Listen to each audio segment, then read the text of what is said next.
আজকের পাঠ জ্ঞানসংহিতা ৬১ অধ্যায়।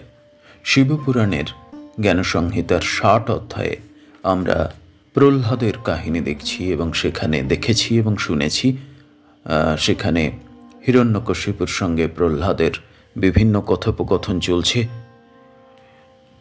শিবপুরাণে আমরা হরির মাহাত্ম্য বর্ণনা, হরিভক্তি পালন এবং জগতের সার এবং প্রহ্লাদের ভক্তি, প্রহ্লাদ কেন এলেন, কেন জন্মালেন, হিরণ্যকশিপু কেন এলেন, কেন জন্মালেন, এই কথাগুলো আমরা শুনছি। ৬১ অধ্যায়েও প্রহ্লাদের কাহিনী শুনে নেওয়া যাক, সেই আশ্চর্য অপূর্ব কাহিনী। সুত কহিলেন, হে ঋষিশ্রেষ্ঠগণ, প্রহ্লাদ যাহা বলিলেন তাহা বলিতেছি, আপনারা শ্রবণ করুন। প্রহ্লাদ কহিলেন, হে দৈত্য, তুমি যাহা জিজ্ঞাসা করিলে তাহা কহিতেছি, শ্রবণ করো। অর্থাৎ ৬০ অধ্যায়ে একেবারে শেষের দিকে হিরণ্যকশিপু প্রহ্লাদকে বলেছিল, কে হরি? আমি তো হরি, তুমি আমাকে ভজনা করো। কে তোমার হরি? কোথায় তিনি আছেন?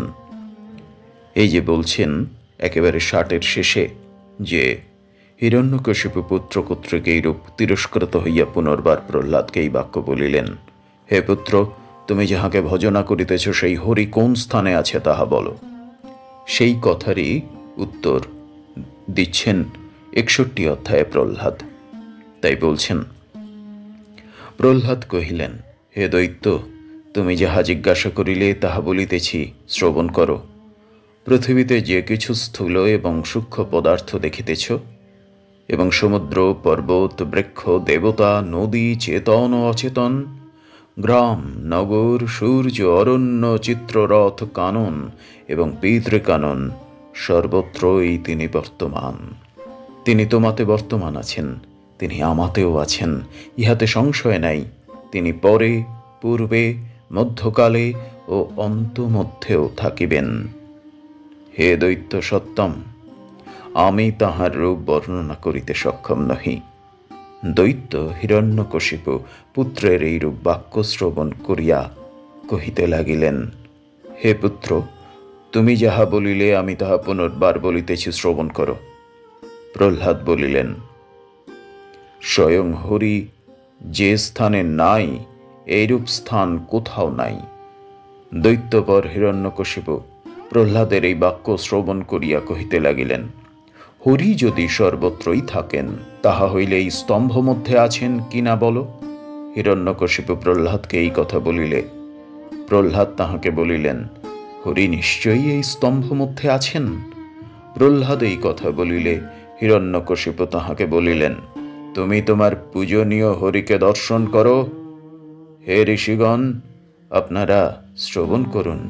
হিরণ্যকশিপু এই কথা বলিয়া অতিশয় ক্রোধ প্রকাশ করিলেন এবং নেত্রোদয় আরক্ত বর্ণ করত দন্ত দ্বারা দন্ত ঘর্ষণ করিয়া খড়গ গ্রহণপূর্বক আসন হইতে বেগে গমন করিলেন।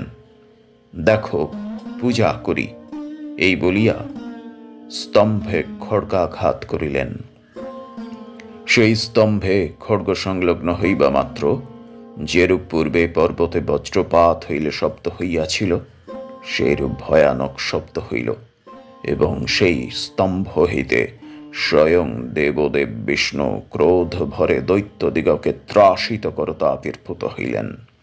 তাহার শরীরের পূর্বার্ধ মনুষ্যের ন্যায় এবং অপরার্ধ সিংহের তুল্য। তখন তিনি নৃসিংহ রূপ ধারণ করত শব্দ করিতে লাগিলেন, হে ঋষি শ্রেষ্ঠগণ, মেঘে যেরূপ প্রলয়কালে শব্দ করে, সেইরূপ পুনঃ পুনঃ শব্দ হইতে লাগিল। তাহার কেশর সকল শোভা পাইতে লাগিল এবং ওই কেশর দ্বারা মেঘ সকলকে খণ্ড খণ্ড করিতে লাগিলেন। তাহার শব্দে চারিদিক প্রতিধ্বনিত হইতে লাগিল। মুখমণ্ডলের কিরণ দ্বারা দৈত্যগণকে জ্বালা প্রদর্শন করিতে লাগিলেন। তাহার হুঙ্কার শব্দে দৈত্য স্ত্রীদিগকের গর্ভপাত হইতে লাগিল। নৃহরির শরীর বৃহৎ বৃহৎ নখ দ্বারা ভয়ানক হইয়া উঠিল। সম্মুখবর্তী দৈত্যগণ তাহা দর্শন করত ভয় প্রাপ্ত হইল এবং তাহারা উদ্যম সহকারে ঘোরতর যুদ্ধ করিতে লাগিল। ভগবান বিষ্ণু তৎক্ষণাৎ তাহাদিগকে নিঃশ্বাস বায়ু দ্বারা বিনাশ করিলেন। পরে হিরণ্যকশিপু ঘোরতর যুদ্ধ করিতে লাগিল। পৃথিবী যুদ্ধ দর্শন করিয়া সংশয় প্রাপ্ত হইলেন। সমুদ্র সকল চঞ্চল হইয়া উঠিল, নক্ষত্রের সহিত আকাশ চঞ্চল হইল এবং পর্বত সকল চঞ্চল হইল। হে ঋষি সত্তমগণ, এক মুহূর্তকাল উভয়ের যুদ্ধ এইরূপ হইল। পরে নৃসিংহদেব আপনি লোকদিগের অদ্ভুত দুঃখ অনুমান করিয়া সায়ংকালে দৈত্যরাজ হিরণ্যকশিপুকে স্তম্ভ মধ্যে আকর্ষণ করিলেন এবং আপনার ক্রোড়ে দৈত্যকে ধারণ করত নখ দ্বারা হৃদয় বিদারণ পূর্বক গর্জন করিতে করিতে তাহার রক্ত পান করিতে লাগিলেন। তাহার নাড়ী সকল আপনার কণ্ঠদেশে ধারণ করিলেন। দেবতাগণ বিষ্ণু কর্তৃক হিরণ্যকশিপুকে নিহত দেখিয়া জয় জয় এই শব্দ করত তাহার সম্মুখে পুষ্পবৃষ্টি করিতে লাগিলেন এবং অতিশয় প্রেত হইয়া নৃত্যগীতাদি করিতে লাগিলেন। কিয়ৎ সংখ্যক দৈত্য বিষ্ণু কর্তৃক নিহত হইল, কিয়ৎ সংখ্যক দৈত্য পৃথিবী হইতে পলায়ন করিল। পৃথিবী দৈত্য শূন্য হইলেন, সমস্ত দুঃখ নষ্ট হইল, জগৎ সুস্থ হইল, সকলেই আনন্দ লাভ করিলেন। লক্ষ্মী তৎকালে বিষ্ণুকে দর্শন করিয়া বিস্ময় প্রাপ্ত হইলেন। প্রভু কি অদ্ভুত রূপ দর্শন করাইলেন। দেবতারা দুন্ধুবিধ্বনি করিতে লাগিলেন, সকলেই নিশ্চল হইয়া রহিল। হিরণ্যকশিপু পত্নী কয়াধু দুঃখ প্রকাশ করিতে করত পুত্র প্রহ্লাদকে সান্ত্বনা করিতে লাগিলেন। প্রহ্লাদ বিস্ময় প্রাপ্ত হইলেন এবং কহিলেন, অহো, স্বয়ং হরি ধন্য। যদিও সেই হিরণ্যকশিপু নিহত হইয়াছেন, তথাপি নৃসিংহদেবের তেজস্বিখা নিবৃত্ত হয় নাই। পূর্বের ন্যায় সমস্ত জগৎ ব্যাকুল রহিয়াছে। দেবতাগণ দুঃখিত হইয়া পুনর্বার কি হইবে এইরূপ বলিতে বলিতে ভয়ে দূর হইতে নিকটে উপস্থিত হইয়া প্রহ্লাদকে বলিলেন, তোমার অগ্রে গমন করিতে হইবে। পরস্পর এই কথা বলিতে লাগিলেন। অনন্তর দেবতাগণ ইন্দ্রকে বলিলেন, তোমায় অগ্রে গমন করিতে হইবে। ইন্দ্র বলিলেন, আমি অগ্রে গমন করিলে আমার চক্ষু নষ্ট হইবে। ব্রহ্মা কহিলেন, আমি অগ্রে গমন করিতে পারিব না, কারণ তাহা হইলে আমার শস্ত্রদগ্ধ হইয়া যাইবে। লক্ষ্মী বলিলেন, আমি ভগবানের এই রূপ কখনো দর্শন করি নাই, অতএব কি রূপে গমন করিব। হে প্রধানতম ঋষিগণ, দেবতা এবং ঋষিরা নৃসিংহদেবের সকাশে গমন করিতে পারিলেন না। কি প্রকারে নৃসিংহদেবের ক্রোধের শান্তি হইবে এরূপ তর্ক বিতর্ক করত প্রহ্লাদের নিকটে প্রার্থনা করিলে প্রহ্লাদ অগ্রে গমন করিলেন। নৃসিংহদেব প্রহ্লাদকে দর্শন করিয়া জিহ্বা দ্বারা প্রহ্লাদের অঙ্গ স্পর্শ করিতে লাগিলেন।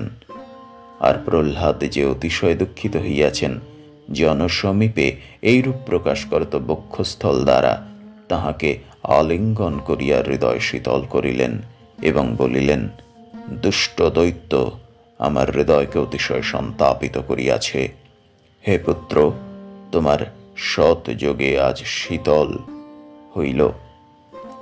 যেহেতু পুত্রের অঙ্গ অতিশয় সুশীতল ও পুত্রের আলিঙ্গন পিতার সুখের কারণ, অতএব হে পুত্র, আমার সহিত সংযোগে তোমার সদ্গতি হইবে।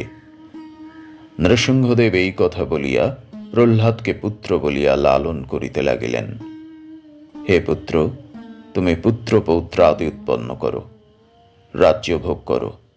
তোমার বংশসম্ভূত কোনো ব্যক্তি আমার বদ্ধ হইবে না। ওই প্রকারে বর প্রদান করিয়া ফুৎকার ত্যাগ করিতে লাগিলেন। ইতিপূর্বেই দেবগণ গণেশের নিকট প্রার্থনা করিলেন, আপনি বুদ্ধিমানের মধ্যে শ্রেষ্ঠ, অতএব নৃসিংহদেবের নিকটে গমন করুন এবং তাহাকে শান্ত করুন।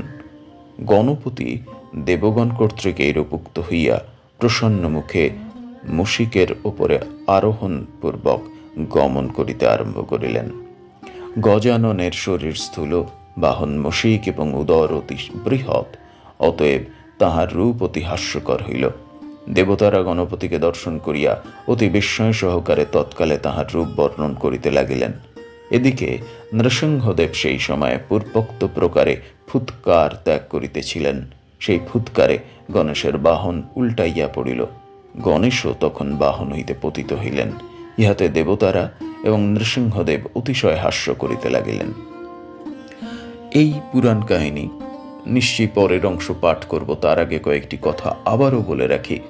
পুরাণকে কখনো আক্ষরিক চরিত্রে গ্রহণ করা উচিত নয়। পুরাণের মধ্য দিয়ে বিভিন্ন লৌকিক কাঠামো, হাসি, মজা এবং অত্যন্ত সিরিয়াস ভঙ্গিমার মধ্য দিয়েও কখনো কখনো কিন্তু আসল সত্তা, আসল কর্ম এবং জীবন মরণের এই বন্ধনের কারণ কি এবং এখান থেকে মুক্তির উপায় কি, সেই কথাই কিন্তু বলা। এখানে হরি মাহাত্ম্য প্রকাশ পাচ্ছে। আসলে শেষ পর্যন্ত শিবের কথাই আসবে, কারণ এই নৃসিংহরূপকে শান্ত করার জন্য শিবকে আসতে হবে।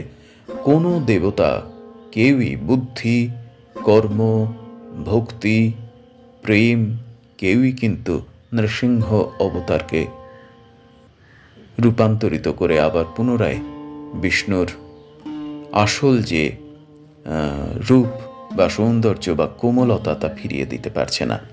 তাই এই সমস্ত ঘটনাই কিন্তু আক্ষরিক অর্থে এবং ঘটনা পরম্পরার স্বাভাবিক উপরের পাঠে নিলে এটা কখনো অত্যন্ত ভয়ার্থ, কখনো অত্যন্ত হাস্যকর, কৌতুককর, পারম্পর্যহীন মনে হবে। তাই আবারও বলছি, পুরাণ পাঠের সামগ্রিক যে উদ্দেশ্য, সামগ্রিক যে প্রকাশ, তা কিন্তু পুরাণবিদরা একটু অন্য রকম করে ধরে দিয়েছেন মানুষের কাছে লৌকিক জীবনে। আমরা এখানে গণেশকে একটি চরিত্র শুধু হিসেবে দেখব না, কারণ গণেশের উৎপত্তি কাহিনী কিভাবে তৈরি হলো এবং গণেশ কেন্দ্রিক অনেকগুলো এপিসোড আছে শিবপুরাণে। সেইগুলো পড়লে দেখা যাবে যে গণেশ একটি চরিত্র তো বটেই, কিন্তু সেই চরিত্রের মধ্যের যে গুণাবলী বা দোষাবলী বা তার শ্রেষ্ঠত্ব বা আরাধনা, সেইগুলোকে কিন্তু নিতে হবে। যাই হোক, আবারও পাঠ করা যাক পরের অংশ। দেবতারা নৃসিংহদেবকে হাস্য করিতে দেখিয়া কিয়ৎক্ষণ স্বাচ্ছন্দ্য লাভ করিলেন।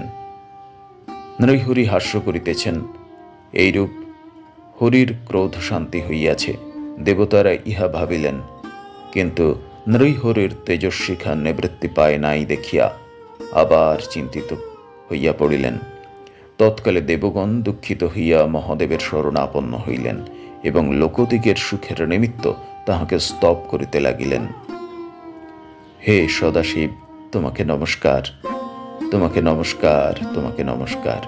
পূর্বে যৎকালীন আমাদিগের দুঃখ উপস্থিত হইয়াছিল, তৎকালে আপনি আমাদিগকে রক্ষা করিয়াছেন। হে শম্ভ, যৎকালে সমুদ্র মথিত হইয়াছিল, তৎকালে দেবতারা তোমাকে পৃথক পৃথক স্তব করিলে তুমি রত্নসমূহে অনাদর করিয়া হলাহল গ্রহণ করত আমাদিগকে রক্ষা করিয়াছ এবং তুমি নীলকণ্ঠ নামে খ্যাত হইয়াছ। হে প্রভু, যখন যাহার উৎকট দুঃখ উপস্থিত হয়, তৎকালে তোমাকে নমস্কার করিলে এই সমস্ত দুঃখ নষ্ট হইয়া যায়। হে সদাশিব, এক্ষণে নৃসিংহদেবের তেজস্বিখা আমাদিগকে অতিশয় পীড়িত করিতেছে। হে দেব, ওই জ্বালার শান্তি করত্ব আপনিই একমাত্র সক্ষম। দেবতারা শম্ভুকে এইরূপ স্তব করিলে শম্ভু কহিলেন, হে দেবসত্তমগণ, তোমরা গমন করো, আমি তোমাদিগের দুঃখ শান্তি করিব। দুঃখ শান্তি করাই আমার ব্রত। যে ব্যক্তি আমার শরণাপন্ন হয়, নিশ্চয়ই তাহার দুঃখ নষ্ট হয়। দেবতাগণ শম্ভু কর্তৃক এইরূপ উক্ত হইয়া পরমানন্দ লাভ করত যে স্থান হইতে আগমন করিয়াছিলেন, সেই স্থানে গমন করিলেন। হে দেবসত্তমগণ, পরে যাহা হইল তাহা বলিতেছি, শ্রবণ করুন। তৎকালে শিব মনে মনে নানা প্রকার বিচারপূর্বক অদ্ভুত সরভ মূর্তি ধারণ করত যে স্থানে নৃসিংহদেব অবস্থান করিতেছেন, সেই স্থানে গমন করিলেন। আমাদের মনে পড়বে, এটা আমরা 61 অধ্যায় পড়ছি।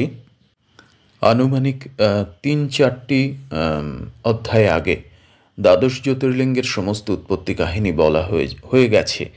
তখন নৈমিষারণ্যের ঋষিরা আবারও সুতকে বলছেন যে হে সুত, শিবের কথা শুনতে শুনতে আমাদের প্রাণ মন ভরে গেছে, তবুও তার কথা না শুনে থাকতে পারছি না, তুমি আরও শিব মাহাত্ম্য বলো। তখন সুত শিব কেন সরভমূর্তি ধারণ করেছিলেন সেই কথা বলার প্রসঙ্গে এই নৃসিংহদেবের কথা এসেছে। শিব কেন সরভমূর্তি ধারণ করেছিলেন বা এই রকম রূপ নিয়েছিলেন সেই কথার প্রসঙ্গেই কিন্তু সেই কাহিনী বলতে গিয়ে এই বিষ্ণু, লক্ষ্মী এবং জয় বিজয় তাঁদের কথা এবং জয় বিজয়ের 3টে জন্ম নেওয়ার কথা, অভিশাপগ্রস্ত হয়ে তার প্রথম জন্ম এই নৃসিংহ, এই হিরণ্যকশিপু রূপ, অর্থাৎ বিষ্ণুর বৈরী হিসেবে আসবে যাতে বিষ্ণু তাকে তাড়াতাড়ি হত্যা করে, এবং পরবর্তী আরও 2টো জন্ম কেটে গিয়ে তাড়াতাড়ি বিষ্ণুর কাছে ফিরে যায়। এই রকম কাহিনীকে কেন্দ্র করেই কিন্তু এসেছে লক্ষ্মীনারায়ণ এবং হিরণ্যকশিপু প্রসঙ্গ এবং পরবর্তী কাহিনী। তো আসল ছিল শিবপুরাণে শিব কেন সরভ রূপ ধারণ করলেন, ভয়ঙ্কর অদ্ভুত দর্শন সরভ মূর্তি কেন ধারণ করলেন, সেই কথাই এইখানে প্রকাশিত হচ্ছে। তাহলে আমরা দেখতে পেলাম যে কোনোভাবেই যখন বিষ্ণুর সেই আশ্চর্য ভয়ঙ্কর রূপকে, নৃসিংহদেব রূপকে দেবতারা সহ্য করতে পারছেন না, কেউই তাকে পুরনো কোমল রূপে নিয়ে যেতে পারছেন না, তখনই বিষ্ণুর সেই কোমল রূপে বা আসল সত্তায় ফিরিয়ে দেবার জন্যে শিব এইরকম সরভ মূর্তি ধারণ করলেন। সরভ তালব্যস্বরভ, সরভ মূর্তি ধারণ করলেন। আবারও একটু পড়ে নেওয়া যাক পরের অংশ। শিব মনে মনে নানা প্রকার বিচারপূর্বক অদ্ভুত সরভ মূর্তি ধারণ করত, যে স্থানে নৃসিংহদেব অবস্থান করিতেছেন সেই স্থানে গমন করিলেন। নৃসিংহ দূর হইতে সরভের সেই ভয়ঙ্কর রূপ দর্শন করিয়া কহিলেন, আজ তুমি দেবগণকে রক্ষা করিলে, তোমার জয় হোক, জয় হোক। শম্ভু এই কথা বলিয়া নৃসিংহদেবকে নমস্কার করত অন্তর্হিত হইলেন। তখন মহাত্মা নৃসিংহদেবের নিকটে বিচিত্র বাদ্য, নানা প্রকার নৃত্য এবং নিরন্তর পুষ্পবর্ষণ হইতে লাগিল। নৃসিংহদেবের উক্তিতে দেবগণ পরমানন্দ লাভ করত শিব, বিষ্ণু ও প্রহ্লাদকে নমস্কার পূর্বক পূজ্যতম নৃসিংহদেবের অদ্ভুত রূপ বর্ণন করিতে করিতে স্বীয় স্বীয় আবাসে গমন করিলেন। শিব অন্তর্হিত হইবা মাত্র হইবার সময়ে দেবগণ নৃসিংহদেবের নিকট বলিয়াছিলেন, নৃসিংহ তোমাদের সকল কামনা পূর্ণ করিবেন। সেই হিরণ্যাক্ষ ও হিরণ্যকশিপু নামে 2 প্রধান দৈত্য পুনর্বার রাবণ ও কুম্ভকর্ণ নামে রাক্ষস রূপে জন্মগ্রহণ করিলে শ্রীরাম তাহাদিগকে বিনাশ করিয়াছেন। পুনর্বার সেই 2 জন দমঘোষের পুত্র হইয়া জন্মগ্রহণ করিলে শ্রীকৃষ্ণ তাহাদিগকে নষ্ট করিয়াছিলেন। পরে তাহারা 2 জনে পরমাত্মা বিষ্ণুর আজ্ঞা অনুসারে পুনর্বার বৈকুণ্ঠধাম প্রাপ্ত হইয়াছেন। তাহলে আমরা দেখে নিচ্ছি, মনে পড়বে নিশ্চয়ই আমাদের শিবপুরাণ পাঠ করতে করতে, যে জয় বিজয় অভিশপ্ত হয়ে 3টে জন্ম, প্রথম জন্ম হচ্ছে ওই হিরণ্যকশিপু, দ্বিতীয় জন্ম রাবণ, আর তৃতীয় জন্ম ওই শিশুপাল। আর বিষ্ণু 3 অবতার নিয়েছিলেন, প্রথম জন্মে নৃসিংহ অবতার, দ্বিতীয় জন্মে রাম এবং তৃতীয় জন্মে শ্রীকৃষ্ণ। সেই কথাই এখানে বলা হচ্ছে, শিবপুরাণে বলা হচ্ছে সে কথা। আপনাদিগের নিকটে নৃহরি এবং শিবের চরিত্র বর্ণনা করিলাম। হে প্রধানতম ঋষিগণ, যাহারা বিষ্ণু, শিব এবং পরম ভক্ত প্রহ্লাদের এই আশ্চর্য চরিত্র শ্রবণ করে, তাহারা কোনো কালে দুঃখ ভাজন হয় না, ইহাতে সংশয় নাই। তাহাদিগের নানাবিধ ফল এবং পুত্র পৌত্র প্রভৃতি সম্পত্তি হইয়া থাকে, ইহাতে সন্দেহ নাই। অতএব আমি ইহা আপনাদিগের নিকট বর্ণন করিলাম। হে প্রধানতম ঋষিগণ, ইহার পরের বক্তব্য বলিতেছি, শ্রবণ করুন। 61 অধ্যায় সমাপ্ত। আমরা দেখলাম বেশিরভাগ পুরাণের ক্ষেত্রেই বা তীর্থ মাহাত্ম্যের ক্ষেত্রে বা কাহিনীর ক্ষেত্রে ফল হিসেবে কিছু জিনিস লেখা থাকে, কারণ লৌকিক জীবনে সে সকাম মানুষ সকামভাবে, অর্থাৎ কামনা নিয়ে, ফলের কামনা নিয়ে সে কিছু করে বা শোনে, তাই প্রত্যেকটি ঘটনার পিছনে ফল স্বরূপ কিছু ভালো কথা থাকে। এবং আমরা দেখতে পাচ্ছি যে এখানে নৃসিংহ অবতার বা বিষ্ণুর যে 3টে অবতারের কথা, সেই 3টে অবতারের কারণ এবং কার্য, সেই কথা প্রকাশ করা হলো। এরপরে আমরা পরবর্তী কাহিনী শুনে নেব 62 অধ্যায়ে পরের অংশে। সেই পরমপদ শিবকে আমার প্রণাম, সেই পালনকর্তা